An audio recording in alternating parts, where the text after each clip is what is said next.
Yeah, I was definitely impressed on how I played. Maddie's not an easy opponent. I lost her in Adelaide, and I learned a lot about that match. And I was like, if I lose, I'm not going to lose the same way. So I was really just trying to take my ground when I could. It's not easy to do that against her, but I'm pretty happy with how I played. Okay, very good. Name and affiliation, please. Chris, you're first. Chris Rim, New York Times. Coco, 3 years ago, you obviously, like last time you were in the third round, you left the court in tears and you spoke finally through tears, and now you have your own shoe and you play with this confidence, and after the post-match, you're talking with this confidence. Do you ever think about your evolution over that period of time? And I mean, you're still 18, but do you ever think about that evolution as a person and as a player?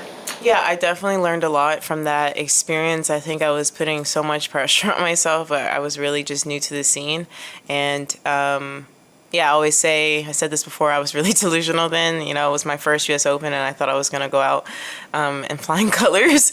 And yeah, and I didn't. So I learned that everybody's journey and path is different. And, you know, I'm definitely happy that people expect big things of me. But I think it's more, I focus on my expectations of myself than other people's. Ava? Ava Wallace, The Washington Post. Coco, you mentioned earlier this week, I think, that your mentality, I think referring to your tennis, wasn't in the best place at the beginning of the year. How did you flip that, I guess? Oh, yeah, it was both tennis and life. And I think I flipped it, well, just really about the people I think around me helped. I mean, I feel like in my tennis, I was losing my identity on the court, and I was very confused about how I wanted to play. And I got, you know, a new coach, and he very helped me a lot find my identity and how I want to play. So credit to him for that. And then I think I've seen you out a couple times on the practice courts straight after matches. What's kind of the idea behind that? Yeah, I think it's really, well, I'm still learning the idea. Sometimes I just want to go in the locker room and sit. But no, my coach, he tells me, like, you know, you have the feeling of the match, and it's probably the closest you can get to the match feeling right after you walk off the court. And usually win or lose, most of the times we go on the court, unless like I lose in a slam, then I'm like, okay, well, there's no point because I'm ready to go. But it's just really to recreate the feeling. And I think it's been helping because, you know, you can practice for hours on the court, but that's probably the closest you can get to the match, and the feeling of the match is right after. And I think in the long run, it's going to help me. Brian Lewis from the New York Post. I'm curious, could you, I guess, expand a little bit on how you feel maybe that identity may have changed a little bit or evolved or grown from, say, January to now? Yeah, I think in January I was relying too much on my speed, and I was because against, you know, lower ranked players, you know, I could get away with just getting the ball back, and then, you know, I'm playing higher players who power hitters, and I'm like, okay, well, that's not working anymore. So I think now I'm using it as a weapon and not so much as a defense mechanism, and using it to aggressively get to the balls and using it to attack the net instead of using it to run side to side. Yes, I still use it to do that because that's tennis, you can't help it, but I think it really changed my mentality on how I'm using my athleticism. I'm not relying on it anymore. Now I'm trying to use it as a weapon. Okay, Court? Coco, congrats on the win. Just obviously your breakout kind of came on the slams. That's how most people remember you from Wimbledon or even US Open. And I'm curious, obviously, you know, you've grounded out on the tour throughout the time. What are the biggest takeaways that you kind of took from, just playing regularly at the tour level that you think is helping you kind of at the slam level? I think really it's helped me because I'm usually playing tournaments in all types of situations. Playing, you know, you're playing every week. You're playing when you're tired. You're playing when you're feeling great. You're playing when you're mentally, maybe something happened. And personally, you're trying to play. So I think it prepares you for every situation in a slam. And I think today was one of those days that I think having that tour experience helped me because I did on court. I was not having the best day. I had a tough doubles match last night. I literally was like playing flashbacks last night. I had a hard time going to sleep, and then today I was still thinking about it. And then, so I think that helped me, like that tour experience, because it helped because I played before matches feeling like that, feeling not on your best. And then when I stepped on the court, it was quite a different mentality. And I think it's because of having those many matches on the tour. Chris? Coco Gauff, it's Chris from US Open. I wanted to ask you something a little offbeat about Nick Kyrgios.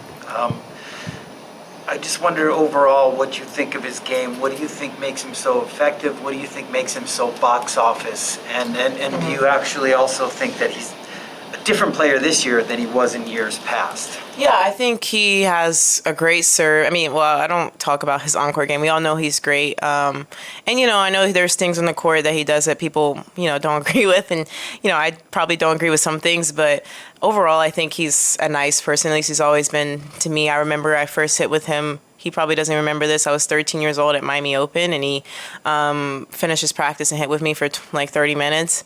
And so it's just like things like that stands out for me, and that's why I feel like I could never dislike him, because constantly when I see him around, he's always saying hello. And then again, when I was 14 at Miami Open again, he had finished a 2-hour practice. I forgot. I think it was with Francis Tiafoe. And I remember saying, well, there's no way he's going to want to hit with me. Just like grind it out for 2 hours. And he actually stayed and hit with me for an hour again. So it's just moments like that people don't really see about him. So I think people paint him as a bad guy, but I feel like around the grounds, at least my experience with him, he's not. And for me, I think it helped me in the long run as a player, hitting with him, and he told me good things about my game. And at that time I was like Nick Kyrgios thinks I'm a good player. And so you start to believe and gain confidence in that. So, I think he's going to, for sure, if he keeps it up, I think he can go far. Well, he can win a tournament. We all know he has the ability to, and he was close at Wimbledon. And I always root for him, no matter who he's playing, to be honest. Hi, Shara Taylor, New York Beacon. Congrats on your win. Thanks. It seemed like the serve improved over the match, kind of in the beginning, a few in the net. Was there anything you changed, and was that something you worked on since your last meeting with Madison? Yeah, definitely. I was trying not to be so predictable with the serve today, because she has a great forehand return, and so if she knows where it's going, she can strike it. So today I was really just trying to mix it up, and usually I know, I feel like now I'm getting an idea of when I miss and how to coach myself through the serve, and I feel like with each match I'm getting better and better, and now I'm not so much bummed about double faults, because I know with the way I serve it's going to happen. I think today I only had 4, which is good for me, or 4 or 5, which is good for me. But I try not to get bummed about that, because I look at my first serve points won and second serve points won, and usually it's pretty high. So you got to just take the wins when you can. Coco, Meredith Cash from Insider. Obviously, you're here with us right now, and we've got a pretty blockbuster match going on out on Ash. I hear them, to be honest. Yeah, me too. I'm wondering if you're going out to watch. Obviously, that's been the question every time you've taken the day. I don't know if I'm going to watch because it's been a long couple of days. I will be watching on TV. I don't know if live, it's loud in there. I don't think people realize how loud it is. I literally when I saw the first match, I went inside for a bit to get away from the noise. So I will be watching on TV. But, I mean, she's playing really well, so I don't think this would be the last time we see her on the court. So, but yeah, I mean, I'm definitely going to watch. But like I said, she's been playing well, so I don't think this would be the last time we see Serena yet. Court, last question. Coco, just looking ahead, Zhang Shuai in the next round, she's on a really good run as well, and a good streak. Can you just talk about the challenges of facing her? And also, just as a person, she had some lovely things to say about you. What is she like around the grounds, around the locker room with you guys? Yeah, I think her and Ons are probably one of the most liked people on tour. You never really meet someone who dislikes her. And I got to play doubles with her.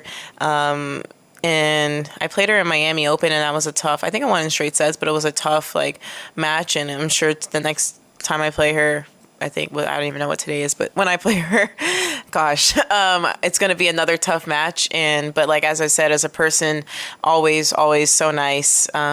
She congratulated me when I was number 1, even though I took it from her.